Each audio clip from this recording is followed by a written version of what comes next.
Madhya Pradesh road ప్రమాద ఘటనలో మృతుల సంఖ్య 8కి చేరింది. హాస్పిటల్లో చికిత్స పొందుతూ నవీన్ ఆచార్య కూడా మృతి చెందారు. ఈ ప్రమాదంలో మృతి చెందిన వారంతా హైదరాబాద్ నాచారం వాసులే. సాఫ్ట్వేర్ ఉద్యోగి శశికాంత్ కుటుంబానికి చెందిన ఆనంద్, బాలకృష్ణ, శశికాంత్, రాజు, రవి ప్రసాద్, మల్లారెడ్డి ప్రమాదంలో చనిపోయారు. కుంభమేళాకు వెళ్లి తిరిగి వస్తూ ఉండగా ఈ ప్రమాదం జరిగింది.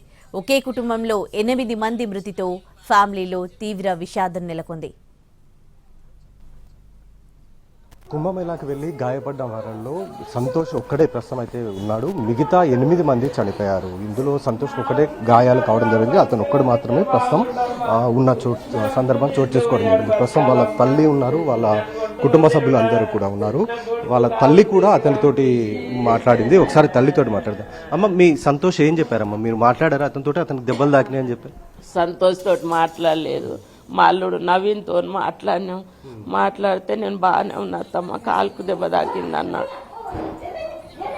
ప్రస్తుతము ఇంట్లో ప్రస్తుతం వాళ్ళ చాలా ఇబ్బందికర పరిస్థితి మనకు కనబడుతుంది. ఎదురుగా వాళ్ళంతా కూడా కింద పడిపోతున్న సిచ్యువేషన్ మనం చూడొచ్చు. ఒకసారి వాళ్ళు ఊపిరి అంటే ఒకసారి ఈ సందర్భం ఎప్పుడైతే తెలిసిందో లో బీపీ తోటి వాళ్ళంతా కూడా కింద పడిపోయిన సందర్భం ప్రస్తుతం మనం చూస్తూ ఉన్నాము. వాళ్ళు తాము మాట్లాడాము, సంతోష్కి దెబ్బలు తాకినట్లుగానే తమకు తెలిసిందనేది ప్రస్తుతం చెప్తూ ఉన్న పరిస్థితి అయితే మనకు కనబడుతుంది.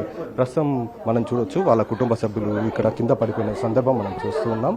ప్రస్తుతానికైతే ఈ ఘటనకు సంబంధించిన దాంట్లో మొత్తం 8 మంది ఈ ఘటనలో చనిపోయడం జరిగింది. మిగతా ఒక్కరు మాత్రమే ప్రాణాలతో గాయపడ్డారు.